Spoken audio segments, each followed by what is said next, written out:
Hello everyone, स्वागत है आप सभी का मेरे अपराइज इंग्लिश यूट्यूब चैनल पे। दोस्तों, आज मैं फिर से हाजिर हूँ एक नए इंटरेस्टिंग स्टोरी के साथ। यह एक शॉर्ट मोरल स्टोरी है। इस स्टोरी से आपको एक अच्छी सीख मिलेगी। इस स्टोरी को वर्ड बाय वर्ड ट्रांसलेट करेंगे, इसके ग्रामर स्ट्रक्चर को डिटेल में कवर करेंगे और हर एक वर्ड मीनिंग का करेक्ट प्रोनाउंसिएशन जानेंगे और इसमें कुछ नए वर्ड मीनिंग्स भी दिए हुए हैं, उसका मतलब भी जानेंगे। सो दोस्तों, अगर आपने अब तक चैनल को सब्सक्राइब नहीं किया है तो मैं आप सबसे रिक्वेस्ट करूंगा, चैनल को ज़रूर सब्सक्राइब करें, लाइक करें और अपने दोस्तों के साथ ज़रूर शेयर करें। तो चलिए इसे पढ़ना शुरू करते हैं। सो सबसे पहले इस कहानी का टाइटल क्या कहता है। सो हमारा कहानी का टाइटल है कर्टसी। कर्टसी का मतलब होता है शिष्टाचार या फिर विनम्रता। और दोस्तों, यह एक नाउन है। तो चलिए मैं इसे पढ़ना शुरू कर रहा हूँ। आप सबसे रिक्वेस्ट है कि इसे ध्यान से सुनें। Once upon a time there lived a poor Brahmin in a village. क्या मतलब हुआ दोस्तों? ये जो हमारा वाक्य यहाँ पर दिया हुआ है यह पास्ट इंडेफिनिट टेंस का वाक्य है। और जब हम पास्ट इंडेफिनिट टेंस का वाक्य बनाते हैं तो वहाँ पर सब्जेक्ट के बाद वर्ब का सेकंड फॉर्म का प्रयोग करते हैं। यहाँ पर लीव वर्ब का सेकंड फॉर्म लिव्ड का प्रयोग किया गया है। लिव्ड का मतलब होता है रहता था, और लीव से जस्ट पहले यहाँ पर सब्जेक्ट के जगह पर इंट्रोडक्टरी देयर का प्रयोग किया गया है। इंट्रोडक्टरी देयर जो है इसका अपना मीनिंग कुछ नहीं होता है। यह सिर्फ सब्जेक्ट के जगह पर सेंटेंस को इंट्रोड्यूस करने के लिए सब्जेक्ट की जगह पर इसका प्रयोग किया जाता है। Once upon a time there lived a poor Brahmin in a village. एक बार की बात है, एक गांव में एक गरीब ब्राह्मण रहता था। He used to perform puja and havans in the nearby villages. क्या मतलब हुआ दोस्तों? इस वाक्य में यूज टू का प्रयोग किया गया है। यहाँ पर यूज टू पास्ट के लिए प्रयोग किया गया है।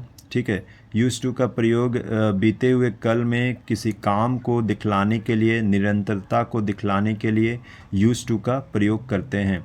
ठीक है, he use to perform puja and havans in the nearby villages. वह आसपास के गांवों में पूजा पाठ और हवन किया करता था। Once another Brahmin came to his house and said, I have to perform some puja. क्या मतलब हुआ दोस्तों? यहाँ पर कम वर्ब का सेकंड फॉर्म केम का प्रयोग किया गया है। यह भी जो हमारा वाक्य है यहाँ पर पास्ट इंडेफिनिट टेंस का वाक्य है। Once another Brahmin came to his house and said, एक बार एक और ब्राह्मण उसके घर आया। एंड सेड और बोला, I have to perform some puja, मुझे कुछ पूजा पाठ करवाना है। Will you kindly allow me to stay in your house for a few days. दोस्तों, यह हमारा वाक्य प्रश्नवाचक वाक्य है और यह जो वाक्य हमारा दिया हुआ है यह फ्यूचर इंडेफिनिट टेंस का वाक्य है। ठीक है, काइंडली का मतलब होता है कृपया, अलाउ का मतलब होता है अनुमति देना।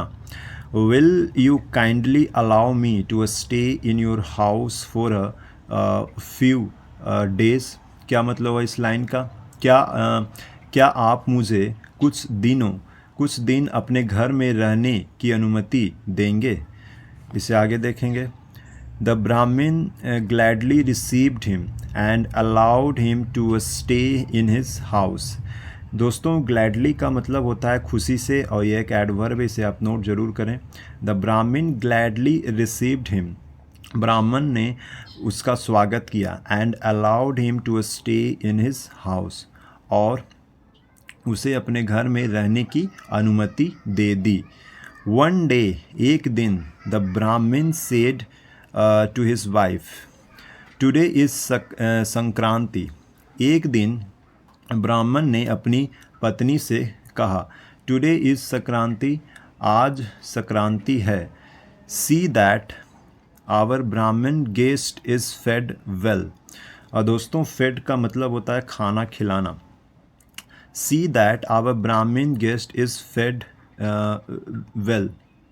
देखो कि हमारे ब्राह्मण अतिथि को अच्छे से भोजन कराना। A guest is equivalent to God. दोस्तों, इक्विवेलेंट का मतलब होता है बराबर या फिर एक समान। A guest is equivalent to God. अतिथि भगवान के समान होते हैं। So be courteous to him. इसीलिए उनके साथ विनम्रता से व्यवहार करना। इसे आगे देखेंगे। The Brahmin's wife became angry to hear this and said, it's not enough to be courteous only. दोस्तों, यहाँ पर ब्राह्मण में एपस्ट्रॉफिस एस का प्रयोग किया गया है। एपस्ट्रॉफिस एस का मतलब होता है का के की। The Brahmin's wife became angry to hear this and said. यह सुनकर ब्राह्मण की पत्नी क्रोधित हो गई और बोली, it's not enough to be courteous only. केवल विनम्र होना ही काफ़ी नहीं है। There must be something in the house to offer to the guest for eating. There must be something.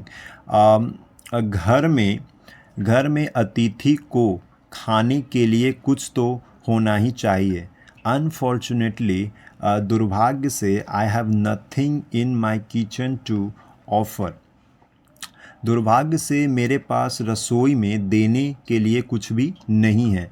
Besides, you never made ornaments for me nor did you ever by good clothes for me. क्या मतलब हुआ? Besides, इसके अलावा you never made ornaments, आपने कभी मेरे लिए गहने नहीं बनवाए। नॉर, और ना ही कभी मेरे लिए अच्छे कपड़े खरीदे। Such is the situation in this house. इस घर यही स्थिति है इस घर का। And you ask me to take full care of your guest. और आप मुझसे अपने अतिथि का पूरा ख्याल रखने के लिए कहते हैं। सी आर्ग्यूड विद द ब्राह्मण but he kept his cool. और दोस्तों, आर्ग्यू का मतलब होता है बहस करना। वह ब्राह्मण से बहस करने लगी। But he kept his cool, लेकिन वह खुद शांत रहा। इसे आगे देखेंगे। द ब्राह्मण कंसोल्ड हिज वाइफ। दोस्तों, कंसोल्ड का मतलब होता है दिलासा देना या फिर सांत्वना देना। द ब्राह्मण कंसोल्ड हिज वाइफ। ब्राह्मण ने अपनी पत्नी को दिलासा दिया। Dear, I know we are poor, but even then we should offer some food to our guest. Dear, प्रिय, आई नो, मैं जानता हूँ कि हम गरीब हैं, बट इवन देन, लेकिन फिर भी, we should offer some food to our guest. दोस्तों, यहाँ पर मॉडल वर्ब शुड का प्रयोग किया गया है। मॉडल वर्ब शुड के बाद हमेशा वर्ब का फर्स्ट फॉर्म का प्रयोग करते हैं। लेकिन फिर भी हमें अपने अतिथियों को कुछ खाना देना चाहिए। It's more of the expression of our good feelings than the real food. It's more of the expression का मतलब होता है अभिव्यक्ति। Of our food feeling than the real food. यह वास्तविक भोजन से ज़्यादा हमारी अच्छी भावनाओं की अभिव्यक्ति है। देन, फिर द ब्राह्मण्स वाइफ सेड। ब्राह्मण की पत्नी ने कहा, I have a little sesame seed in the house. दोस्तों, सी सेम सीड का मतलब होता है तिल का बीज। I have a little sesame seed in the house. मेरे घर में थोड़ा सा तिल है। I will make some dish of it and offer to the Brahmin guest. दोस्तों, यहाँ पर यह फ्यूचर इनडेफिनेट टेंस का वाक्य है, जो कि यहाँ पर विल के बाद वर्ब का फर्स्ट फॉर्म का प्रयोग किया गया है। I will make some dish of it, मैं उनसे कुछ पकवान बनाऊंगी। And offer to the Brahmin guest, और अतिथि को परोसूंगी। She prepared the sweet dish from the sesame seed and offered it to the guest. दोस्तों, प्रिपेयर्ड का मतलब होता है तैयार करना। उसने तिल से मीठा पकवान बनाया और अतिथि को परोसा। सो दोस्तों, इस कहानी का मोरल क्या कहता है? Courtesy is the sign of good behaviour. शिष्टाचार अच्छे व्यवहार की निशानी होती है। सो दोस्तों, यह कहानी यहीं पर समाप्त होती है। आई होप यह स्टोरी आप सबको बहुत ही पसंद आई होगी। और इस कहानी का मोरल यही कहता है कि हमें अतिथि के सामने समक्ष अच्छे से व्यवहार, अच्छे से शिष्टाचार करना चाहिए, उन्हें आदर सत्कार हमेशा करना चाहिए। सो यह स्टोरी से आप सबको एक अच्छी सीख मिली होगी। सो अगर आपको यह स्टोरी पसंद आई हो तो मैं आप सबसे रिक्वेस्ट करूँगा, चैनल को ज़रूर सब्सक्राइब करें, लाइक करें, अपने दोस्तों के साथ ज़रूर शेयर करें। सो मैं एक बार फिर वापस आऊँगा एक नए इंटरेस्टिंग स्टोरी के साथ। तब तक के लिए धन्यवाद। Thank you very much.